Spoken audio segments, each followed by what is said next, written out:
ગુજરાતને એક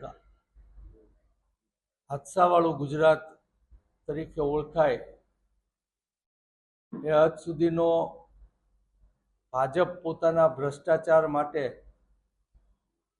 સત્તાનો દુરુપયોગ કરી અને લોકોની જાનની પરવા કર્યા વગર બેફામ બન્યા છે। તાજેતરમાં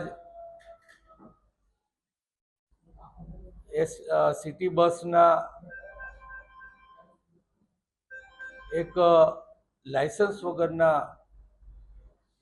અને કદાચ દારૂ પીધેલી હાલતમાં ડ્રાઈવર 4 લોકોની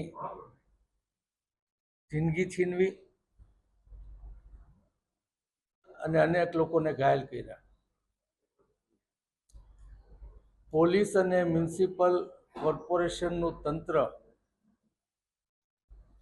ને ના છૂટકે એના અધિકારીઓને કમનસીબે આઈપીએસ અને આઈએએસ પણ આ ભાજપનો ભ્રષ્ટાચાર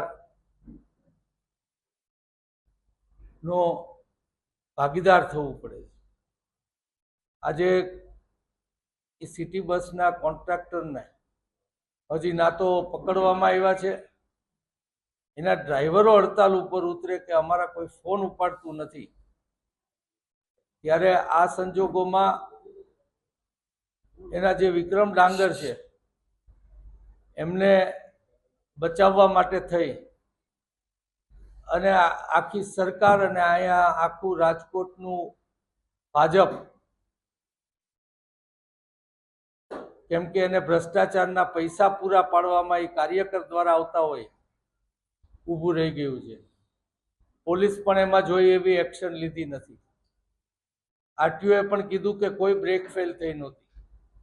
ત્યારે આ ભ્રષ્ટાચારના મૂડમાં બેદરકારી દાખવી અને આપણને કાંઈ પણ ન થઈ શકે કેમ કે સરકાર અને ભાજપની સરકાર આપણને બચાવશે, આ માનસિકતામાં સુરતના અગ્નિકાંડથી લઈ બરોડાનું હરણીકાંડ લઈ અને રાજકોટનું ટીઆરપી ઝોન હોય કે મોરબીની પુલ તૂટવાની વાત હોય, બધે જ એક અધિકારીઓને નામ પૂરતા થોડા મહિના જેલમાં રાખી અને ભ્રષ્ટાચાર કરનારાઓ એ ભાજપના આકાઓને બચાવી લેવાનું આ ભાજપનું આ લોહીના ગુણ બની ગયા છે।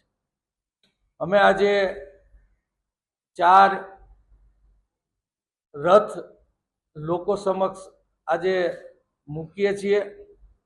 આ ભાજપની ભ્રષ્ટાચારની ભૂખ કોના કોના હવે હજી ભોગ લેશે એ પ્રશ્ન જ્યારે અમારા મનમાં ઉગે ત્યારે ભાજપની 30 વર્ષની સરકારને અમે ઉખેડી ન ફેંકી શકીએ।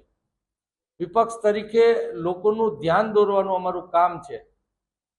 આ પક્ષની સરકારને, આ ભાજપની સરકારને કે જેના લોહીના ગુણ ભ્રષ્ટાચાર, લોકોની જિંદગીના જોખમે પણ ભ્રષ્ટાચાર કરવાના થઈ ગયા છે, એને રોકવાનું કામ એક સામાન્ય માણસ આ દેશના માલિક તરીકે કરી શકે। એ લોકોની જાગૃતિ અતિ જરૂરી છે અને એ માટે જ અમે 4 રથ રાજકોટની શેરી ગલીઓમાં ફરશે અને એમને જાગૃત થવાની જરૂર છે કે બાજુવાળાને ત્યાં આગ લાગી છે તો આપણે શું, તમારા પણ આમાં પછી કોઈ ઉદ્યોગપતિ હોય કે કોઈ ગરીબ હોય કે કોઈ મધ્યમ વર્ગનો હોય, આવા હાદસા છે એ કોઈ વ્યક્તિને જોઈને નથી કે વર્ગને જોઈને નથી આવતા। લોકો જાગૃત બને, એના ઘર સુધી આવા કોઈ હાદસા પહોંચાડવાની હિંમત ભાજપ ન કરી શકે એ રીતના જાગૃત બને, એના માટે અમે આજે 4 રથ રાજકોટની શેરીઓમાં અમે રવાના કરી રહ્યા છીએ। હરેક વોર્ડમાં અને હરેક શેરી ગલીઓમાં જેટલા દિવસ થશે એટલા દિવસ પણ અમારા રથ ફરશે। રથની સાથે અમારા ઉપપ્રમુખો જશે, જે વિધાનસભાના ઇન્ચાર્જ છે, અમારા વોર્ડના બધા ઇન્ચાર્જ છે એ પણ રહેશે અને વોર્ડના આગેવાનો અને કાર્યકરો રહેશે। અમે પેમ્પલેટ પણ છપાવ્યા છે, એનું પણ વિતરણ મુખ્ય માર્ગો ઉપર થશે। અમારી એમાં એની પત્રિકા પણ તમને અમે આપશું. વિગત આ જ છે કે આ હાદસાઓનું શહેર થઈ ગયું છે અને હાદસાઓનું ગુજરાત બની ગયું છે. હજી આ 1 વર્ષ ટીઆરપી કાંડને થયો નથી, ત્યાં બીજી આગજનની ને એ પછી આ એક્સિડન્ટ, અને એમાં ક્યાંક ને ક્યાંક તંત્ર જવાબદાર. તંત્ર એટલે કે તંત્ર જે ભાજપના ભ્રષ્ટાચારને ઘૂંટણીએ પડ્યું છે એ તંત્ર જવાબદાર છે. ત્યારે એ બધી વિગતો સાથે લોકોની જાગૃતિનો અમારો જે હેતુ છે એ લોક જાગૃતિ માટેની વિગતો એમાં આપી છે. ભ્રષ્ટાચારના પૈસા ભાજપને પહોંચાડે એ બધા મોટા જ છે, એ લોકોને મન, અને એમાં નાનો હોય કે મોટો હોય, એને પૈસા પહોંચાડતા હોય તો એને છાવરે નહીં તો ભવિષ્યમાં પાછું કલેક્શન કરીને ન આપે. એટલે બધા જ ને છાવરવાના. અને એમાં કોર્પોરેશન અને પોલીસ બંને સરકારની સૂચના ભાજપના આકાઓ દ્વારા મળે એનું પાલન કરવાનો જે સિરસ્તો પડ્યો છે ગુજરાતમાં, એને લઈને આ બધા કાંડો બને છે. પોલીસ કમિશનરને ચોક્કસપણે અમે રજૂઆત કરશું, પણ પોલીસ કમિશનર કે મ્યુનિસિપલ કમિશનરને રજૂઆતથી બહુ કાંઈ વળતું નથી.